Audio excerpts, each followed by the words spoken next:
Nebraska, joined by, from my left, Tyrese Radford. Also, we have Manny Obaseki and Wade Taylor IV. We will start in the back row, give your name and affiliation and the student athlete where you're directing your question. This is really for any of you guys, Avery Braxton, ABC 24, here in Memphis. You guys played against Memphis this year. You also played against them last year in this building. Is there a level of familiarity with this building? Do you think that gives you a little bit of an advantage? Or is it just a chance to maybe exercise some demons here in Memphis?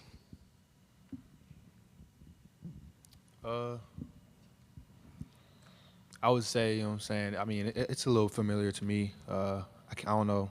I can't say the same for my guys, but we're excited to be here. And we're ready to have media practice and, you know, get a feel for the rim, for the court. And I think that'll help us for tomorrow.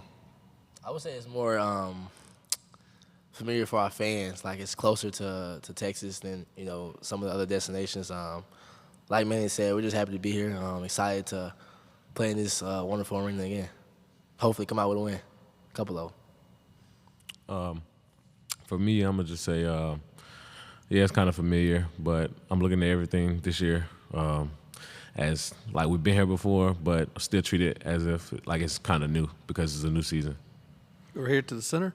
Yeah, Olin Buchanan with Texags and Boots. Maybe you kind of started to touch on that just a second ago, but anything that y'all can take from being in this experience last year that you can draw from to maybe help you or make you more comfortable this season in the tournament? I mean, just acting like we've been here before. Kind of did all the celebrating and got that out of our system. Now it's really trying to lock in and just take it a game at a time and be where our feet at. We're going to go to the back and then stay on this side in the front. Colin Cody here with WRG in Memphis. Obviously, the SEC is one of the toughest leagues in the country. So with 8 teams getting in this year, what did that schedule do for you guys to, you know, prepare you for this moment? I think it did a lot. Shout out to the SEC for getting 8 teams in. I think it prepared us for this moment. I feel like we played 18 NCAA tournament games on the road, at home, neutral site in the SEC tournament. The physicality that we play with, I think, is like no other. So I think playing those 18 games, playing those type of caliber teams, different, fast, slow, big, small, just get us ready for the tournament because you're playing different teams night in and night out. Front. Mitch Davis, the Mitch Davis Show, guys. This is for all three of y'all. Kind of to piggyback off of that, the Southeastern Conference. Talk about who Nebraska reminds you of in the Southeastern Conference and kind of the game plan coming into from a physical SEC tournament last weekend in Nashville. So we'll start with Tyrese and then work our way across. I mean, from watching film, I see that they kind of live by the 3, die by the 3. They shoot the 3-ball really well. For us, all we got to do is, to be honest, just stick to our roots, you know, be physical, be more physical, make the open shots, and just play together as a team. According to the SEC, they would be the 5th fastest team. Really good players. They run really good sets, effective sets. But I think the game plan for us is to be aggressive on both sides of the ball. Read them with high hands because they're really good at shooting on the catch and off the bounce, and rebound the ball, finish the possession with a rebound, and if we do that, we'll be fine. To your question, they kind of remind me of Alabama. They're fast, they have great shooters, and all 5 positions can shoot, just like Alabama. They kind of run the NBA offense, pin downs, screens, and things like that, but like Manny said, just stay focused, greet with the high hands, just try to be physical. We'll go right here to the center and then 2 on this side. Brent Zorneman, Houston Chronicle. Wade, it's been 6 years since this program has won an NCAA tournament game. What would it mean for y'all to get a victory in the NCAA postseason? It would mean a lot, just for this team that heard their name called this year. We've been through a lot this year. A lot of people didn't think we would be here today. We just continue to keep working and just we want to thank God for putting us in this position. We want to win it for our fans back home, our families. They have a lot to do with this because, I mean, they raised us. So we're just happy to be here. We're going to go out there and play as hard as we can and hopefully come out with a win. Right here. Mark Passwaters with Rivals. Wade, you said that these guys live and die by the three. So did Penn State last year, and we don't have to go into that. But what can you guys take from that game and maybe playing some other good three-point shooting teams this season, to kind of defend how they operate? Yeah, I would say that Penn State game plan and Nebraska game plan are totally different. I mean, Penn State they did this thing called mellow. They kind of shot threes from the post. They had one guy kind of orchestrating everything. With Nebraska, they have a lot of good players. They shoot better off the dribble than they do off the catch. So they're getting a lot of threes in transition. They have plays ran to make threes. So I just feel like we just have to go out there and just make sure that we're on high alert at all times. Last couple. Teresa Walker, the Associated Press here, Wade. Particularly for you, Wade, because I'm thinking you might end up guarding him. Tominaga. He's a great three-point shooter. He's been nicknamed Samurai Steph. What makes him so good, and what's the challenge, particularly on dealing with him? They're live streaming that game back in Japan because he's so popular back home. Yeah, he's a terrific player from what I've watched. I'm excited for the matchup. I'm going to do whatever I need to do for the team to make sure that we win. We're trying to contain him.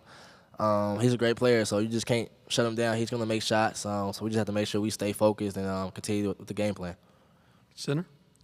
Yeah, Olin Buchanan again, Texas. Wade, most of the year as a team, y'all struggled from the three-point line, but the last 6 games, y'all shot over 40%. Is there anything you can point to that's the reason that y'all have been able to make such a dramatic improvement? Just believing in our work and believing in each other. Anything else for the student athletes? Okay, we'll go right here. Mo, this one's for you. Most of the season, you were getting very limited playing time. You came out, had a good game against South Carolina, got in the starting lineup, and obviously things have really moved from there. What changed for you mid-season to go from really struggling with your shot to, putting up a lot of points in a hurry? Yeah. First of all, I just want to thank God for being in this position. And secondly, I want to thank these 2 dudes to the right and left of me for sticking with it with me. They know I work every day. They know how hard I go. They know how much I care.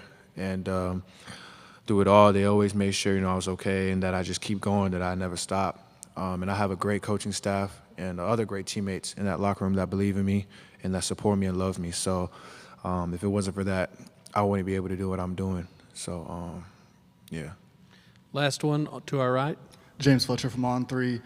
For all 3 of you guys, you're around Buzz Williams every day. What is life like around him, not just when he's talking basketball, but just when he's talking about life and everything that's going on? Any stories that you guys have about him? I've probably been around him the longest out of all of us. So, I mean, Coach Buzz Williams is the most consistent person I ever met, just with everything he do. Just being a dad, a coach, and that plays a big role in my life. Makes me want to be consistent with everything I do on the court and off the court. He's very passionate person about everything he do, and that plays a part in why we so close and just why he bonds so much with the team and why we click. It's just something about Coach Buzz that makes him just so special. You can't pinpoint one thing; it's a lot of things. An amazing leader. He's not like any other leader, though. He's someone that really walks in faith, studies like every day, you know what I'm saying, and that stuff comes to life. And the words that he uses, how much energy and passion he puts into his words whenever he speaks to us, or not just us, anybody, it really touches you, and it really motivates you to be a better person on and off the floor. And I love Buzz, so I'm glad he's my coach. Wade, you get the last word. Perfect. Yeah, he's the type of coach that you'll run through a wall for. He just always knows what to say at the right moments. He has his own kids, and like I always tell us, he spends more time with us than his own kids. So I really appreciate that because, I'm not with my father all the time. So I look at our coaching staff and Coach Buzz as that father figure at the time. And like Mo said, I'm just glad that he's my coach. Guys, we'll let you get ready for practice. Appreciate your time and good luck tomorrow. Thank you. Yes, sir. In just a moment, we'll be joined by Coach Buzz Williams.